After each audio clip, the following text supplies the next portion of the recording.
తక్కువ సమయంలోనే real estate రంగంలో అత్యుత్తమ సంస్థగా ఎదిగింది ఎస్ఆర్ఆర్ ఫార్చ్యూన్ ఇన్ఫ్రా డెవలపర్స్. ఈ సంస్థను బెస్ట్ ఆర్గనైజేషన్ గా తీర్చిదిద్దిన SRR fortune infra developers managing director P Srinivas రెడ్డితో మా ప్రతినిధి ధనలక్ష్మి స్పెషల్ ఇంటర్వ్యూను ఇప్పుడు చూద్దాం.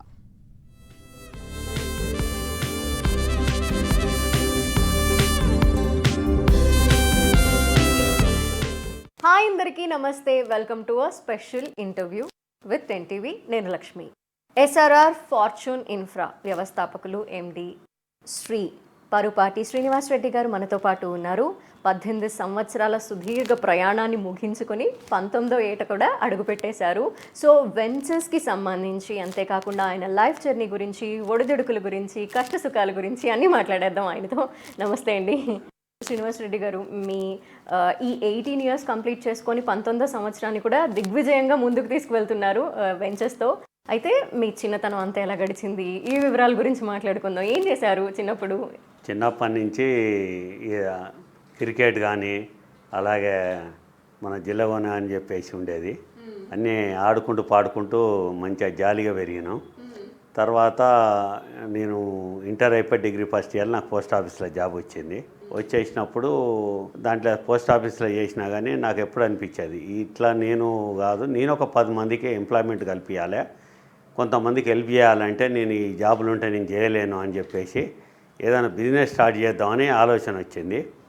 తర్వాత ఎందుకైనా ముందు మనకు కొంత ఎక్స్పీరియన్స్ కావాలని చెప్పేసి జనచైతన్య హౌసింగ్ ప్రైవేట్ లిమిటెడ్లో మార్కెటింగ్ పర్సన్గా జాయిన్ కావడం జరిగింది. చేసి అందులో కొంత ఒక 1 ఇయర్ చేసిన తర్వాత సరే మనమే ఒక సంస్థను పెట్టాలి అన్న ఉద్దేశంతో ఒక చిన్నగా ఫస్ట్ 2 ఏకర్స్తో జర్నీ స్టార్ట్ చేయడం జరిగింది. SRR fortune infra private limited అని చెప్పేసి ఒక సంస్థను స్థాపించి నేను మా పార్ట్నర్ కటార్ రమేష్ చిన్నగా ఫస్ట్ జర్నీ స్టార్ట్ చేయడం జరిగింది.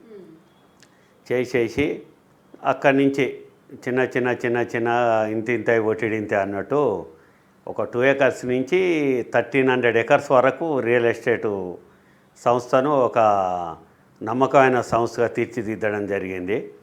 అట్లా జర్నీ స్టార్ట్ చేసుకుంటా ఈ ప్రయాణం సాగించడం జరిగింది. ఓకే, మీ అమ్మా నాన్నగారు ఏం చేసేవాళ్ళు? అంటే మా మదర్ హౌస్ వైఫ్, ఫాదర్ వచ్చేసి మాకు బిజినెస్ ఉండేది, హోటల్ బిజినెస్ కానీ వచ్చేసి మనకు అగ్రికల్చర్ ల్యాండ్స్ ఉండేది. మాది ఒక 25 ఏకర్స్ ఉండేది. ఒక ప్రాజెక్టు కిందనే ఉంటుంది మాది. మా విలేజ్ మైలారం వచ్చేసి వరంగల్ జిల్లా రాయపర్తి మండలం మైలారం గ్రామం. అయితే బిజినెస్ కూడా అలవాటు ఉంది కొంచెం మీ నాన్నగారి ద్వారా? మా ఫాదరు బిజినెస్లో చూస్తూ ఉండేవాళ్ళేమో. చూసేది, నేను చిన్నప్పుడు చూసుకుంటుండేవాడిని. ఇక తర్వాత వచ్చేసి నాకు అనిపించింది ఏంటంటే మనమే సంస్థను పెట్టి ఈ సంస్థ ద్వారా మనకు చాలా మందికి హెల్ప్ చేయాలి, పూర్ పీపుల్స్కు. నాకు చిన్నప్పటి నుంచి కూడా నలుగురికి హెల్ప్ చేయాలంటే నాకు చాలా ఇష్టం. అట్లా వచ్చేసి నేను నా గోల్ రీచ్ కావాలనుకుంటే నేను సొంతంగా నా సంస్థను పెట్టి దాని ద్వారా నేను సేవా కార్యక్రమాలు చేయాలని చెప్పేసి నేనే ఏదైతే అనుకున్నానో అలాగనే ఎస్ఆర్ఆర్ ఫౌండేషన్ అని దాని మీద 19 ఇయర్స్ నుంచి సేవా కార్యక్రమాలు చేసుకుంటా మనం ప్రయాణం సాగిస్తూనే ఉన్నాం.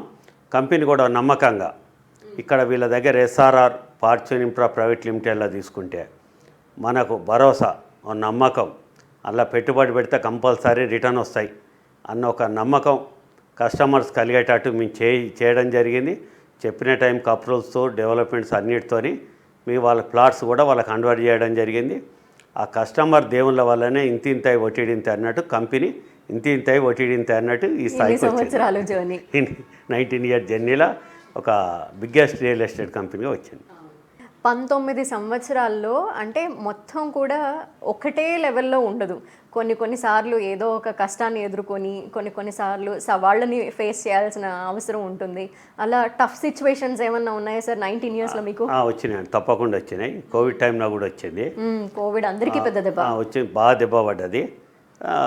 ఆ టైంలో కూడా మా ఎంప్లాయీస్కి అందరికీ సాలరీస్ ఇవ్వడం కానీ, వాళ్ళకి ఎంత నష్టం జరిగినా కానీ, అది కాకుండా వచ్చేసి మనం ప్రజలందరూ కష్టాలలో ఉన్నారు, మన SRR fortune infra private limited real estate ద్వారా ఎస్ఆర్ఆర్ ఫౌండేషన్ కార్యక్రమాలు విస్తృతం చేయాలని చెప్పేసి ఆ టైంలో మీ కమిషనర్ గారు పర్మిషన్ తీసుకొని దగ్గర ఒక 4000 కుటుంబాలకు నిత్యావసర సరుకులు అందజేయడం జరిగింది.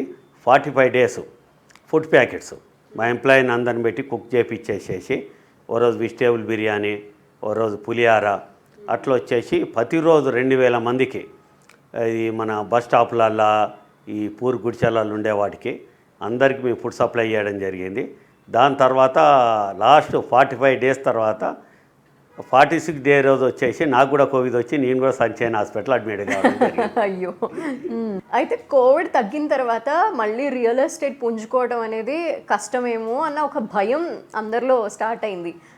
ఏదైనా ఇన్వెస్ట్ చేయాలన్నా కూడా మళ్ళీ ఇంకేమన్నా వస్తుందేమో, కొత్తగా అనారోగ్య సమస్యల బారిన పడతామేమో, ఎక్కడ ఇన్వెస్ట్ చేయాలన్నా ఇప్పుడు ఆలోచించి అలా చేసాము. మీకు అప్పుడు ఏంటి, మీ సిచ్యువేషన్ ఏంటి యాజ్ అ రియల్ ఎస్టేట్? అంటే అప్పుడు మన తర్వాత కూడా మనకు ఒక 6-7 మంత్స్ వరకు కూడా బాగా టైట్ పొజిషన్ ఉంది.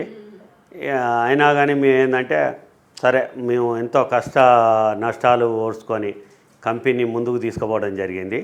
తర్వాత మా గాడ్ ఫాదర్ లాంటి కేసీఆర్ గారు కానీ ఆ గవర్నమెంట్తోని రియల్ ఎస్టేటు అందరికీ ఒక వరద అన్నట్టు ఆయన కాలంలో 3 పూలు 6 కాయలుగా మేము ఊహించిన దానికంటే ఫాస్ట్గా గ్రోత్ వచ్చేసి మంచి డెవలప్మెంట్స్ వచ్చేసినాయి, మంచి అప్రిషియేషన్స్ వచ్చినాయి.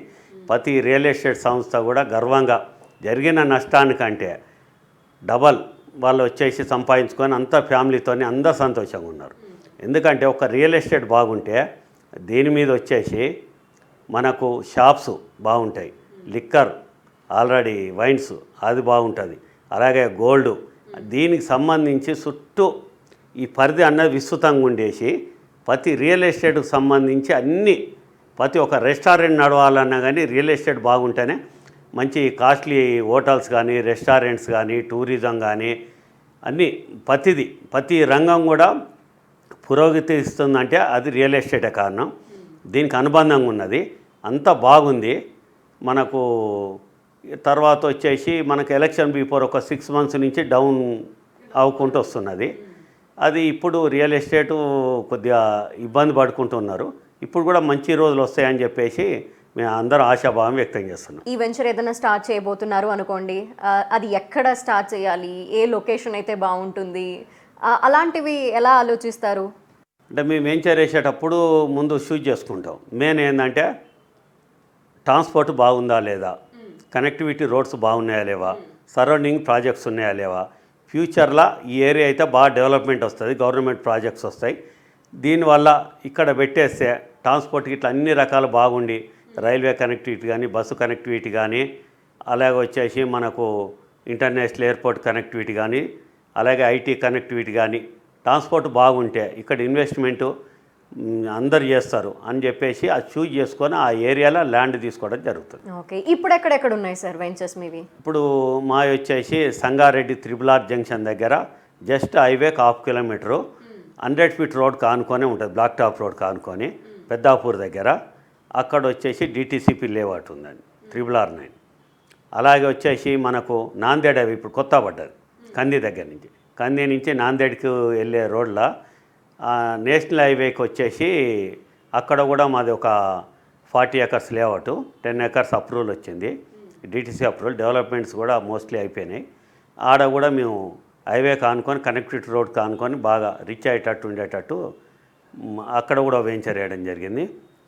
ఇంకోటి వచ్చి షాద్నగర్ టౌన్లో మున్సిపాలిటీ పరిధిలో ఉంటుంది, మిలేనియం టౌన్షిప్ కానుకొని అక్కడ కూడా ఒక 10 ఎకర్స్ వేసినాం, ఒక 10 ఎకర్స్ కన్స్ట్రక్షన్ కూడా చేయబోతున్నాం. అలాగే మహేశ్వరం టౌన్లో ఇప్పుడు 4th ఎస్టేట్ 4th సిటీ అంటున్నారు కదా, ఆ మహేశ్వరం టౌన్లో 2 వెంచర్ వేయడం. శివాలయం దగ్గర జస్ట్ 500 మీటర్స్ ఉంటుంది, అక్కడ ఒకటి వేయడం జరిగింది. ఇంకోటి కలెక్టర్ ఆఫీస్కు ఆనుకొని వచ్చేసి ఇంకో వెంచర్ కూడా చేయడం జరిగింది. ఇంకోటి వచ్చేసి చాలామంది కస్టమర్స్ ఏంటంటే మాకు గ్రీనరీ కావాలి, ఫామ్ ల్యాండ్స్ మీరు కూడా వేయచ్చు కదా అని చెప్పి మమ్మల్ని అడగడం జరిగింది. పటాన్చర్ నుంచి 10 కిలోమీటర్స్ 100 ఫీట్ రోడ్డు ఆనుకొని ఉంటుంది, నర్సాపూర్ హైవే, దానికి ఆనుకొని 200 ఎకర్స్ వేయడం జరిగింది. అక్కడ కూడా ఒక 50,000 స్క్వేర్ యార్డ్స్ అవైలబుల్ ఉన్నాయి ఇప్పుడు అమ్మడానికి, అదొక వెంచర్ ఉంది. మనకు ఇంకోటి కొల్లూరు దగ్గర వచ్చేసి గచ్చిబౌలి నుంచి 10 కిలోమీటర్స్, అక్కడ వచ్చేసి నందిగామ దగ్గర 2 వెంచర్స్ ఉన్నాయి. మా దగ్గర ఇప్పుడు ప్రజెంట్ ఒక 7 వెంచర్స్ రన్నింగ్లో ఉన్నాయి. ఓకే, ఇవన్నీ కూడా కనెక్టివిటీ ఈజీగా ఉంది అండ్ ఈజీగా హైవే కూడా చాలా కనెక్టివిటీ దగ్గర ఉండి ఉంది. ఈజీగా కనెక్టివిటీ ఉండి విల్లాస్ ఉన్నాయి, అలాగే కన్స్ట్రక్షన్ వస్తున్నాయి, మంచి గ్రోత్ ఉండే ప్రాజెక్ట్స్. ఫ్యూచర్ కూడా బాగుంటుంది. ఎందుకంటే హైదరాబాద్ సిటీ అన్నది ప్రపంచాన్నే ఒక ఇంటర్నేషనల్ సిటీలో ఎట్లున్నాయో మనకు యుఎస్ఏలో ఇట్లా ఎట్లుంటాయో అట్లా డల్లాస్ కానీ చికాగో కానీ ఎట్లున్నాయో అట్నే ఇక్కడ వాటిని మించిన సిటీ హైదరాబాద్ సిటీది. ఎందుకంటే ఇది మెట్రోపాలిటన్ సిటీ. మీకు శాటిలైట్ టౌన్షిప్స్ కానీ అలాగే విల్లా ప్రాజెక్ట్స్ కానీ తొందరగా గ్రోత్ వచ్చి తొందరగా డెవలప్మెంట్ అవుతున్న ఏరియా ఇది హైదరాబాద్. ఎందుకంటే వెదర్ పరంగా కానీ ట్రాన్స్పోర్ట్ పరంగా కానీ అలాగే మనకు ఇది ఇంటర్నేషనల్ ఎయిర్పోర్ట్ కానీ ఫార్మా సిటీ కానీ అలాగే హార్డ్వేర్ పార్క్ కానీ ఫ్యాబ్ సిటీ కానీ అన్నిటికీ అనుసంధానంగా ఉన్నది హైదరాబాద్ సిటీ. ఎందుకంటే ఓఆర్ఆర్ దానికి అనుసంధానంగా త్రిబుల్-ఆర్ రీజనల్ రింగ్ రోడ్ అని వేయడం జరిగింది. ఈ ఓఆర్ఆర్కు త్రిబుల్-ఆర్కు వచ్చేసి ఈ కనెక్టివిటీ రోడ్స్ అటాచ్డ్ చేస్తున్నారు.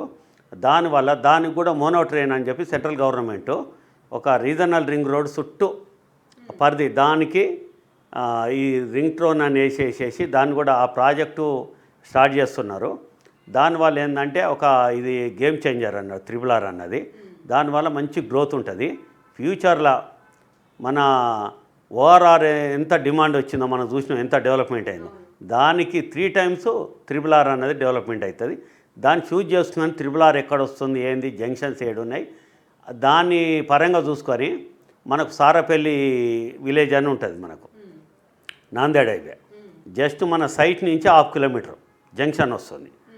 అది త్రిబుల్-ఆర్ జంక్షన్. దాన్ని చూజ్ చేసుకోవడం జరిగింది. ఎక్కడ ప్రాజెక్ట్ వస్తుంది నేను చూస్తున్నాను. పెద్దాపూర్ దగ్గర జస్ట్ అది 700 meters ఉంటుంది జంక్షన్కు. అది అక్కడ పెద్దాపూర్ దగ్గర చూజ్ చేసుకోవడం జరిగింది. షాద్నగర్ టౌన్లో ఉంది. ఆ త్రిబుల్-ఆర్కు మనకు ఎయిర్పోర్టుకు అన్నిటికీ కనెక్టివిటీ ఉంది. అక్కడ కూడా షాద్నగర్ టౌన్లో అక్కడ కూడా ఐటీ పార్క్ కూడా ఉన్నది మన మైక్రోసాఫ్ట్ వాళ్ళది.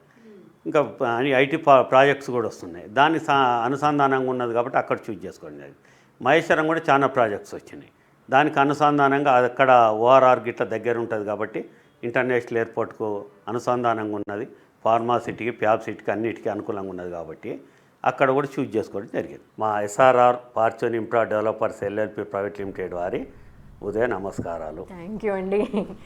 ఇది వాటి స్పెషల్ ఇంటర్వ్యూ. చూస్తూనే ఉండండి 10 TV.